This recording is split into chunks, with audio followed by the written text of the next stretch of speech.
माननीय सभापति महोदय, आज माननीय गृह मंत्री जी के द्वारा जो जम्मू कश्मीर आरक्षण विधेयक रखा गया है, इसका समर्थन करते हुए मैं कहना चाहूंगा कि हमारे प्रतिपक्ष के विद्वान प्रतिनिधि विवेक तनखा जी ने आज एक विवेकपूर्ण बात कही कि यह सत्य है कि कश्मीरी पंडितों का जेनोसाइड और नरसंहार हुआ था।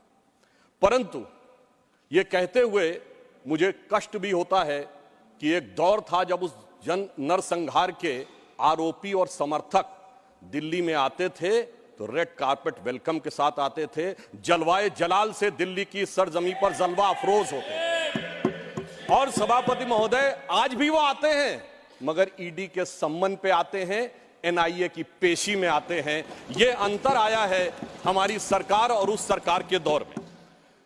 जम्मू कश्मीर के सामने स्वतंत्रता के बाद से अगर मैं कहूं तो एक मिश्रित भावना आती है, क्योंकि हम कहते हैं कि भारत दुनिया का सबसे प्राचीनतम राष्ट्र है, मोस्ट एंशिएंट सिविलाइजेशन है, लिविंग सिविलाइजेशन। उत्तर से दक्षिण तक सारे राज्यों के नाम बदल गए, एक ही राज्य है जिसका प्राचीन काल में जो नाम था नीलमत पुराण में यदि कश्मीर था तो आज भी कश्मीर है। परंतु दुख की बात यह है कि स्वतंत्रता के 75 वर्ष बाद, मतलब 2019 से पहले तक वो समाधान ही नहीं हो पाया था। समाधान के लिए इतना लंबा समय लगाना पड़ा। वो ट्रांजिएंट एंड टेम्परेरी फेज के लिए आह को चाहिए एक उम्र असर होने तक 3 पीढ़ियां गुजर गईं। तब जाके जब हमारे गृह मंत्री अमित शाह जी ने और प्रधानमंत्री श्री मोदी जी ने वो हिम्मत दिखाई तो अगस्त 2019 में उससे मुक्ति मिली। 3 प्रकार की समस्याएं कश्मीर के पास रही थी, जिसे हम 3D कह सकते हैं। डिलिमिटेशन थी, डोमिसाइल थी एंड डेवलपमेंट थी। हमारी सरकार ने 2019 के बाद तीनों के बारे में समग्र रूप से विचार करना शुरू किया और जैसा कि इस विधेयक में है कि आरक्षण से वंचित वर्गों को समुचित, न्यायपूर्ण, न्याय संगत आरक्षण की व्यवस्था सुनिश्चित कराई गई। पुनर्गठन को न्याय संगत बनाकर संतुलित विकास का मार्ग प्रशस्त किया जा रहा है। विस्थापितों के लिए बहाली और विकास के नए अवसर उपलब्ध कराए जा रहे हैं। 2019 के विधेयक के द्वारा जम्मू कश्मीर विधानसभा में 83 सीटें थी, उन्हें बढ़ाकर 90 किया गया, जिसमें 6 शेड्यूल कास्ट के लिए आरक्षित थी परंतु शेड्यूल ट्राइब्स के लिए नहीं थी। इसमें पहली बार 9 सीटें अनुसूचित जनजाति के लिए आरक्षण की गई हैं। और अब जम्मू में पहले 37 सीटें होती थी, अब 43 होंगी और कश्मीर में इससे पहले 46 और थी, अब 47 होंगी। पाकिस्तान ऑक्यूपाइड कश्मीर की यथावत रहेंगी। नामित सदस्य पहले 2 थे, अब 5 होंगे, जिनमें की 1 महिला और 1 पाकिस्तान अधिकृत कश्मीर से भी होगा। अतः हम कह सकते हैं कि हम अब व्यवस्था को न्याय संगत और युक्तपूर्ण प्रतिनिधित्व की तरफ ले जा रहे हैं। परंतु सभापति महोदय, जो गृह मंत्री जी ने आरक्षण का विषय रखा है, जब ये बात हम करते हैं तो हमारे हृदय में एक अलग वेदना उत्पन्न होती है, क्योंकि पहली बार अब जाके 2019 के बाद वाल्मीकि समाज को अपना वह समुचित स्थान मिला है। दुख की बात है कि स्वतंत्रता के बाद इस देश में एक ऐसी व्यवस्था थी जहां जन्म से यह तय था कि जिस व्यक्ति ने जो व्यवसाय किया है, यदि वह सफाई कर्मचारी थे तो उनके बेटे बेटी सफाई कर्मचारी ही रहेंगे, चाहे वो पीएचडी क्यों न कर लें। सोचिए, ऐसी अन्यायपूर्ण व्यवस्था स्वतंत्र भारत में चलती रही और उससे मुक्ति का मार्ग अब जाकर प्रशस्त हुआ है।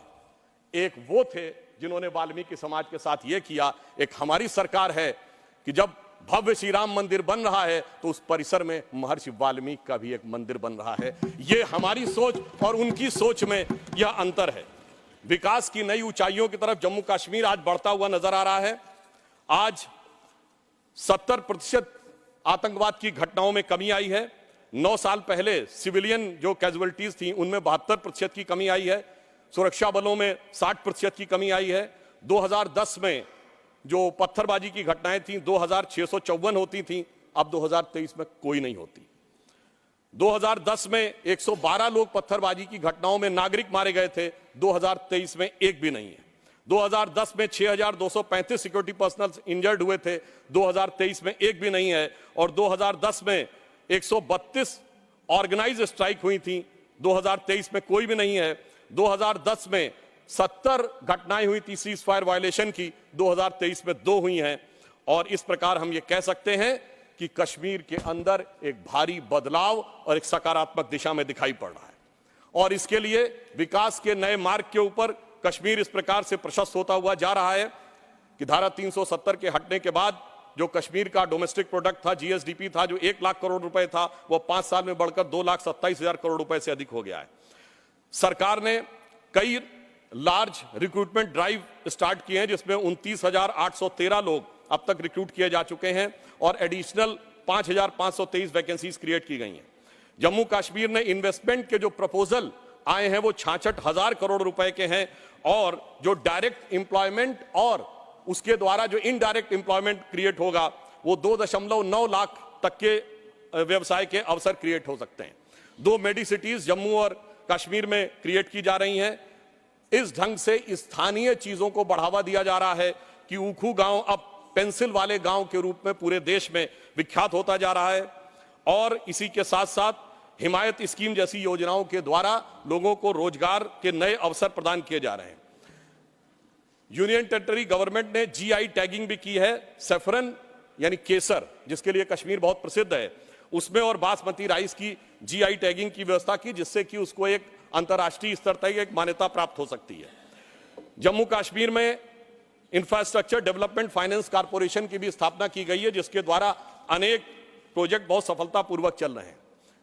कल्चरल एस्पेक्ट पे अगर हम देखें तो दिवाली शारदा देवी टेंपल में 75 साल के बाद पहली बार मनाई गई है और कश्मीरी पंडितों का प्रसिद्ध त्योहार नवरेह इस बार पूरे उत्साह के साथ मनाया गया है और हमारी गवर्नमेंट आने से पहले कुल 14 लाख टूरिस्ट आते थे। 2022-23 में 2 करोड़ पर्यटक आए हैं। इससे आप समझ सकते हैं कि जम्मू कश्मीर की अर्थव्यवस्था को कितना। आगे मैं एक और बात कहना चाहता हूं कि पहली बार 30 साल के बाद 27 जुलाई को शियाओं का मुहर्रम का जुलूस भी शांतिपूर्ण ढंग से और पूरे अकीदत के साथ चला। महोदय, मैं एक बात याद दिलाना चाहता हूं। मैं लखनऊ का रहने वाला हूं। वहां भी मैंने बचपन में हिंदू मुस्लिम कॉन्फ्लिक्ट नहीं सुना था, शिया सुन्नी कॉन्फ्लिक्ट सुने थे। इनकी सरकार के समय में शियाओं का जुलूस, मदे साहबा का जुलूस रोक दिया गया था। 22 साल तक रुका रहा।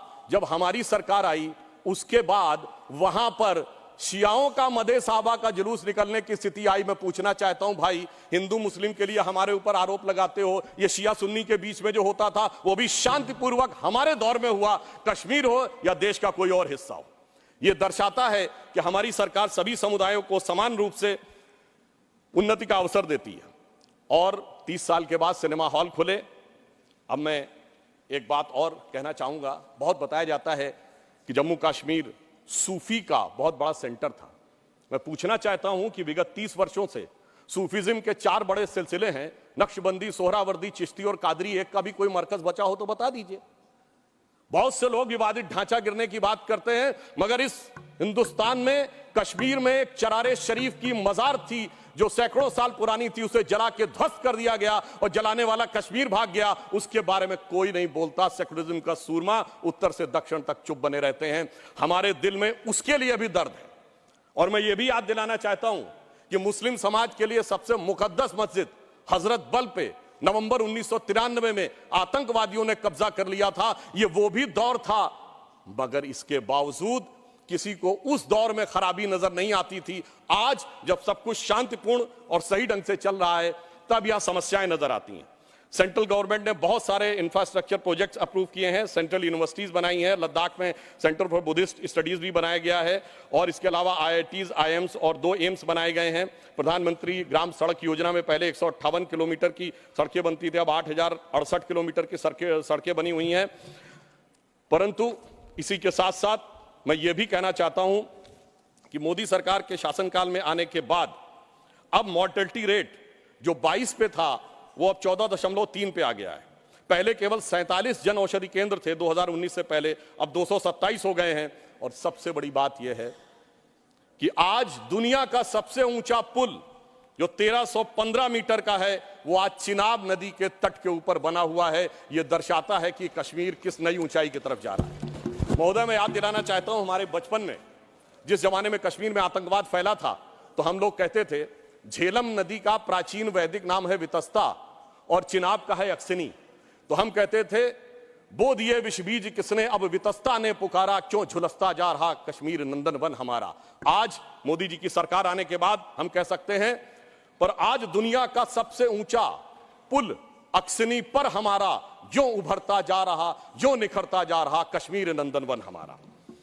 अब मैं एक और भी बात यह कहना चाहता हूं कि 21 हाइड्रो पावर प्रोजेक्ट्स भी चल रहे हैं। G20 जिस शानदार तरीके से हुआ वो हम सब ने देखा, परंतु यहां मैं एक बात कहना चाहूंगा कि यह विषय इतना आसान नहीं था जितना समझा जाता है। जिस समय आतंकवाद शुरू हुआ था, जस्टिस नीलकंठ गंजू की हत्या उस समय हुई जब श्री राजीव गांधी जी के नेतृत्व में भारत के इतिहास की सबसे मजबूत सरकार थी। वो तो लोगों को याद होगा, मुझे याद है मान्यवर, बचपन में बहुत से लोगों को नहीं याद होगा। वर्ल्ड कप 1983 का जीतने के बाद इंडिया का पहला वनडे इंटरनेशनल कहां हुआ था? 13 अक्टूबर 1983 को श्रीनगर में, भारत और वेस्ट इंडीज के बीच में। और वहां पर भारतीय टीम के खिलाफ नारे, चलिए वो तो अलग है, पाकिस्तान जिंदाबाद के नारे, भारतीय टीम के लोगों के ऊपर चीजें फेंकी गई, पिच खोद दी गई। उस समय तो सर्वकालीन शक्तिशाली प्रधानमंत्री जिन्हें विपक्ष मानता है, श्रीमती इंदिरा गांधी जी का शासन था। परंतु उसके बाद ऐसा दौर भी आया कि वो सब लोग आरोप से छूट गए। कल माननीय गृह मंत्री जी ने जब लोकसभा में कहा था, कुछ गलतियों के बारे में कहा था, तो वहां पर नेता प्रतिपक्ष ने कहा था कि साहब गलतियां अगर हैं तो इस बारे में चर्चा कर ली जाए। तो मैं सिर्फ ये बताना चाहता हूं कि अगर गलतियों की बात होगी तो बहुत सी ऐसी गलतियां हैं जिन्हें विशेष रूप से ध्यान रखने की आज आवश्यकता है। मैं सिर्फ एक दो तीन तथ्य लोगों के सामने रखना चाहता हूं। जब स्वतंत्रता के उपरांत रियासतों के विलय का महकमा सरदार पटेल के पास था, तो केवल कश्मीर नेहरू जी ने अपने पास क्यों रखा था? नंबर 2, 1946 में महाराजा हरि सिंह जी के विरुद्ध विद्रोह के आरोप में जब शेख अब्दुल्ला जेल में बंद थे, तो पंडित नेहरू स्वयं उनको छुड़ाने के लिए कश्मीर गए और वो भी गिरफ्तार हो गए। यह बात मौलाना आजाद ने अपनी किताब इंडिया विंस फ्रीडम में लिखी है कि इससे तत्कालीन कांग्रेस नेता बुरी तरीके से हतप्रभ हो गए। और इस परिस्थिति में जिस समय पाकिस्तान ने आक्रमण किया, उसे कबायली आक्रमण क्यों कहा गया, सेना का आक्रमण क्यों नहीं कहा गया? और इसके अतिरिक्त मैं यह भी कहना चाहूंगा कि जिस समय यह कश्मीर का संघर्ष हुआ, एक फैक्ट रखना चाहता हूं, उस समय तो माउंटबेटन 30 जून 1948 तक वाइसरॉय थे। भारत की सेना अध्यक्ष जनवरी 1949 तक जनरल रॉय बूचर था, और पाकिस्तान की सेना का अध्यक्ष जनवरी 1951 तक अंग्रेज था। तो भाई यूनाइटेड नेशंस में जाने की क्या आवश्यकता थी? गृह मंत्री जी ने बिल्कुल सही बात कही कि भाई उनको 1 साल तक माउंटबेटन को इसलिए रोका गया था कि बचे हुए कुछ मामले रिजॉल्व करने हैं। तो भाई मैं पूछना चाहता हूं कि उनको क्या मेहमान नवाजी के लिए रखा गया था? जब यहां थे, दोनों तरफ के सेना अध्यक्ष भी अंग्रेज थे, तो यूनाइटेड नेशंस क्यों गए? इसलिए मैं कह सकता हूं एक गलती नहीं, भयंकर गलती थी, जिसका खामियाजा आज तक सरकार को भुगतना पड़ रहा है।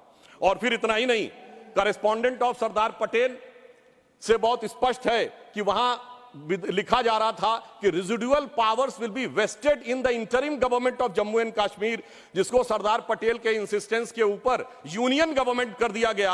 अगर रेजिडुअल पावर्स उनके पास वेस्टेड होती तो आप समझ सकते हैं कि आज कितनी बड़ी चुनौती का सामना करना पड़ता। और ये correspondence of Sardar Patel 1945 to 50 के खंड 1 में जो वी शंकर उनके सेक्रेटरी थे, उन्होंने इस बात को लिखा है।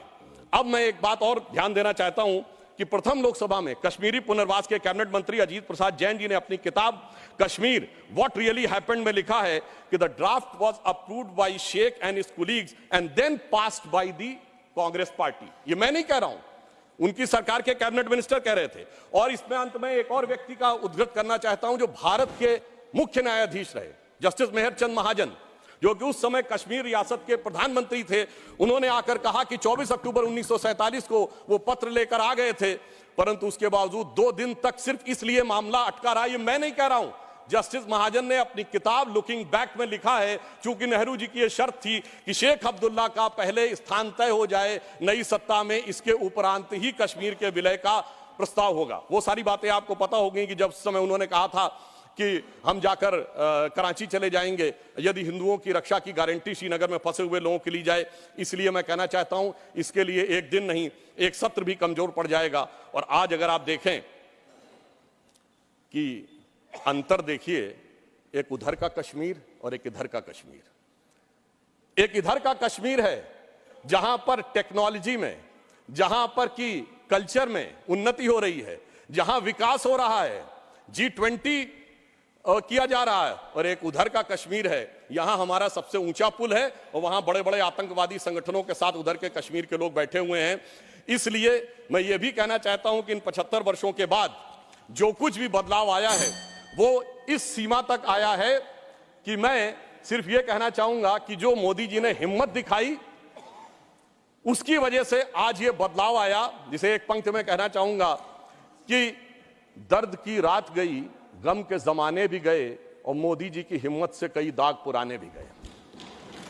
और इसके लिए सर एक बस पंक्ति कह देता हूं, इसके लिए जिस दृढ़ इच्छा शक्ति की आवश्यकता थी वो हमारे गृह मंत्री जी ने और प्रधानमंत्री जी ने दिखाई। मैं कहना चाहूंगा कि आप सब लोग दलगत भावना से ऊपर उठकर उसका समर्थन करिए, क्योंकि सर्दी का मौसम आ गया है और इस समय बर्फीली हवाएं वहां चलती हैं। तो यह पंक्ति कहकर समाप्त करना चाहता हूं, न जो बर्फ की आंधियों से लड़े हैं, कभी पग न उनके शिखर पर पड़े हैं, जिन्हें लक्ष्य से कम अधिक प्यार खुद से, वही जी चुरा कर तरसते खड़े हैं। अगर बढ़ सको तो पखेरु बनो तुम, प्रवरता तुम्हारे चरण चूम लेगी, न हो साथ कोई अकेले बढ़ो तुम, सफलता तुम्हारे चरण चूम लेगी।